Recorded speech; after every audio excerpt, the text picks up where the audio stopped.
अस्सलाम वालेकुम वरहमतुल्लाह। हेला MTM box YouTube channel की जानब से और हेला mtmbox.com की जानब से आप सबकी खिदमत में एक नई वीडियो के साथ हाजिर हूं। पाकिस्तानी गवर्नमेंट ने 2021-2022 का बजट पेश किया है, यानी कि माली साल 2021-2022 का बजट पेश किया है। तो आज की वीडियो में देखना है कि ओवरसीज को इससे क्या फायदा होगा, यानी कि इसमें ओवरसीज को क्या मिला, ओवरसीज को कितना इससे फायदा होगा, इस बजट से ओवरसीज को फायदा कितना है और नुकसान कितना है। बेसिकली तो इसमें बहुत सी चीजें हैं, लेकिन हमने इस वीडियो में शॉर्ट सी वीडियो में ये देखना है कि डायरेक्टली हमें किन चीज़ों का फ़ायदा हुआ और डायरेक्टली हमें किन चीज़ों का नुकसान होगा, यानी कि जो डायरेक्टली हमें हम पे अफेक्ट करेंगी।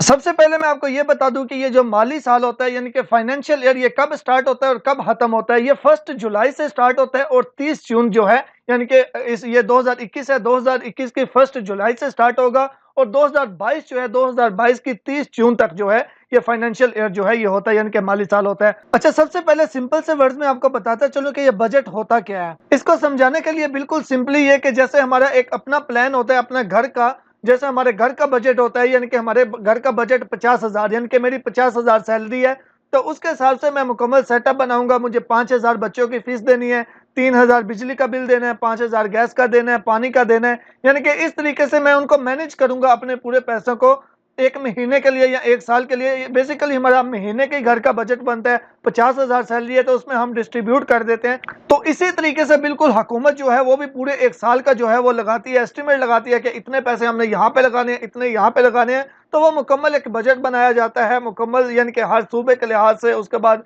सैलरी वगैरह डाल के सब कुछ, यानी कि उसमें इंक्लूड करके जैसे हमारा घर का बनता है एक महीने का, उसी तरीके से वो जो है हुकूमत एक साल का बनाती है। तो इसमें हमें क्या फायदा होगा, हमें मेन मेन चीजें जो है मैं वो आपको बताता हूं। लेकिन उससे पहले मैं आपसे एक और रिक्वेस्ट करना चाहता हूं कि ये हेला एमटीएम बॉक्स चैनल के अलावा एक और चैनल स्टार्ट किया है जिसका नाम है एमटीएम न्यूज। उस पे जो है, इस चैनल पे तो आपको बैंकिंग के रिलेटेड मुकम्मल वीडियो ट्यूटोरियल मिलते हैं, लेकिन उस चैनल पे जो इम्पोर्टेंट और सच्चाई के साथ सच्चाई पे मबनी जो न्यूज होंगी वो आपको मिलेंगी। तो इसी वीडियो के डिस्क्रिप्शन में उसका लिंक है, उस चैनल को जरूर विजिट कीजिएगा और उसको सब्सक्राइब भी जरूर कीजिएगा। तो अब हम चलते हैं इस बजट की जानब और देखते हैं कि हमें किन चीजों का फायदा होगा। जैसा कि आप सब जानते हैं कि पहले जब हम बैंक से पैसे निकालने के लिए जाते थे या फिर हम कोई ट्रांजैक्शन करते थे ऑनलाइन, एक बैंक से दूसरे बैंक में हम मनी ट्रांसफर करते थे, तो अगर हमारी जो अमाउंट है उसकी लिमिट 50,000 से ज्यादा होती थी तो हमें 0.6% जो है वो विद होल्डिंग टैक्स देना पड़ता था। यानी कि 1 लाख पे वो तकरीबन पाकिस्तानी 600 रुपए बनते हैं, यानी कि विद होल्डिंग टैक्स हमें देना पड़ता था, जो तकरीबन सबको ही इस इश्यू को फेस करना पड़ता था, सबको देना पड़ता था। मुझे खुद भी, यानी आप में से कोई भी है जो भी ऑनलाइन ट्रांजैक्शन करते हैं ओवरसीज, जैसा कि अभी रोशन डिजिटल अकाउंट भी ओपन किया, तो यहाँ से अगर हम अमाउंट भेजेंगे आगे अपनी फैमिली को ट्रांसफर करते हैं, या फिर पाकिस्तान के अंदर कोई भी अकाउंट है उस पर जो 0.6% विद होल्डिंग टैक्स था, जो कि ऑनलाइन ट्रांजैक्शन करने पे भी था और पैसे जाके बैंक से विड्रॉ करने पे भी था, इसको खत्म कर दिया गया है 0.6। जो कि पहले ये जो फाइलर होते थे, फाइलर को ये टैक्स नहीं देना पड़ता था, लेकिन जो नॉन फाइलर थे, नॉन फाइलर को ये टैक्स देना पड़ता था। फाइलर और नॉन फाइलर क्या होते हैं वो भी आपको बताता हूं, लेकिन पहले हम ये देख लें।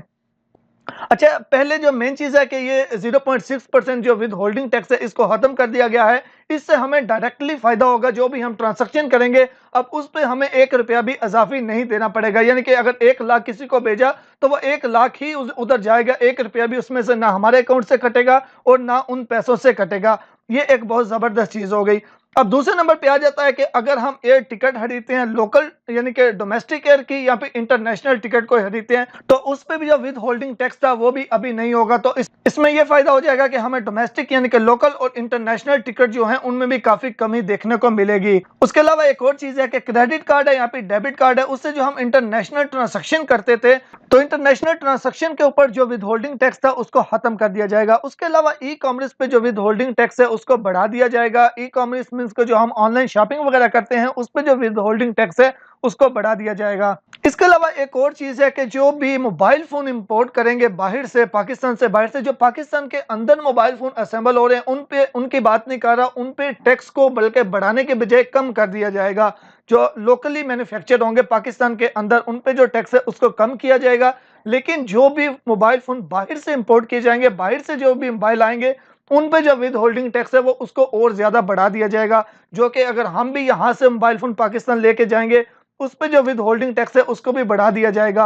अब दूसरे नंबर पे एक और चीज आ जाती है, वो ये कि पहले ये होता था जो हमारे बिजली के बिल होते थे, हमारे बिजली का बिल जिन लोगों का 75,000 से ज्यादा होता था तो उनको 7% एक्स्ट्रा विद होल्डिंग टैक्स देना पड़ता था। जिनको 75,000 से ज्यादा जिनका बिल आता था उन पे जो है वो विद होल्डिंग टैक्स लगता था।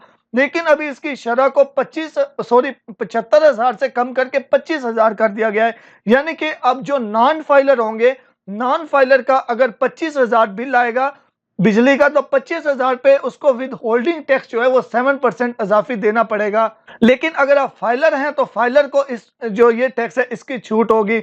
तो ये इस तरफ जो है ये एक अहम कदम है कि ज्यादा से ज्यादा जो लोग हैं वो फाइलर बने।